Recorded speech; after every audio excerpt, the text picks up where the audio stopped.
వేములవాడ పట్టణంలో రోజురోజుకు కుక్కల బెదడ తీవ్రమవుతుంది. కుక్కల దాడిలో 4 తీవ్ర గాయాల పాలయ్యారు. విశ్వబ్రాహ్మణ వీధిలో బాలుడిపై వీధి కుక్క దాడి చేసి తీవ్రంగా గాయపరిచింది. దీంతో బాలుడిని కుటుంబ సభ్యులు వేములవాడ ప్రభుత్వ ఏరియాకు తీసుకెళ్లగా గాయం తీవ్రంగా ఉండడంతో సిరిసిల్ల ప్రభుత్వ ఆసుపత్రికి తీసుకెళ్లాలని సూచించారు. అలాగే మున్సిపల్ సిబ్బంది సునీత ట్రాఫిక్ హోంగార్డ్ కూడా కుక్క దాడిలో గాయపడ్డారు. అలాగే మరొకరిపై కూడా కుక్క దాడి చేయగా ఏరియా ఆసుపత్రిలో చికిత్స పొందారు.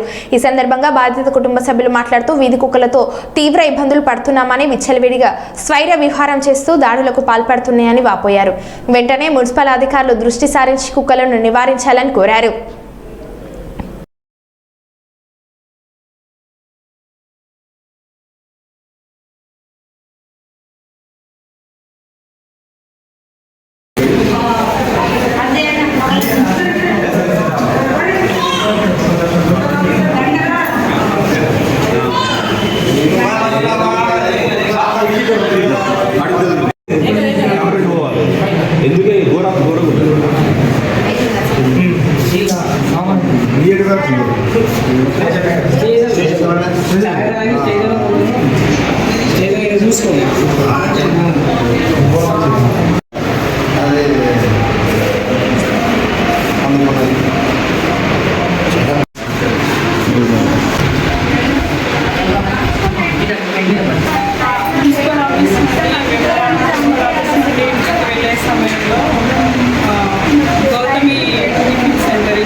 ఈరోజు విశ్వబ్రాహ్మణ వీధిలో పిల్లలు ఆడుకుంటుండగా 2-3 కుక్కలు వచ్చి పిల్లల మీద ఎగబడ్డాయి.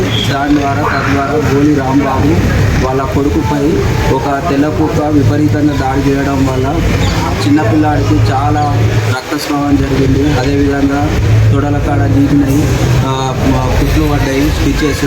పీడియాట్రిక్ డాక్టర్ దగ్గరికి వెళ్ళాలని సూచించారు. ఈ ఒక్క చోటనే కాదు, 2-3 చోట్ల ఇదే రకంగా కుక్కల ద్వారా స్వైర విహారం జరుగుతుంది. మీరు దీనిపై ఖచ్చితంగా మున్సిపాలిటీ వాళ్ళు అధికారులు ఖచ్చితంగా దీనిపై యాక్షన్ తీసుకొని చిన్నపిల్లల ప్రాణరక్షణకు చేకూర్చాలని వాళ్ళకు ఎవరైనా చూడాలని కోరుకుంటున్నారు. ఈరోజు వేములవాడ పట్టణంలో దాదాపు స్వైర విహారం చేస్తూ సుభాషణంలో చిన్న పిల్లగాన్ని తలపై కరిచింది. కరవడం వల్ల తీవ్ర రక్తస్రావం అయింది. అలాగే ఒక మున్సిపల్ అధికారులు, మున్సిపల్ ఎంప్లాయీస్ మరియు దానికి సంబంధించిన ఎంప్లాయీ ఈరోజు దాదాపు ఒక 4 మంది దాదాపు కలిసినాయి. దీని మీద ఖచ్చితంగా ఇదివరకు చర్యలు తీసుకున్నాము. చర్యలు తీసుకొని కుక్కలను తీసుకొని బయటకు పంపించడం జరిగింది.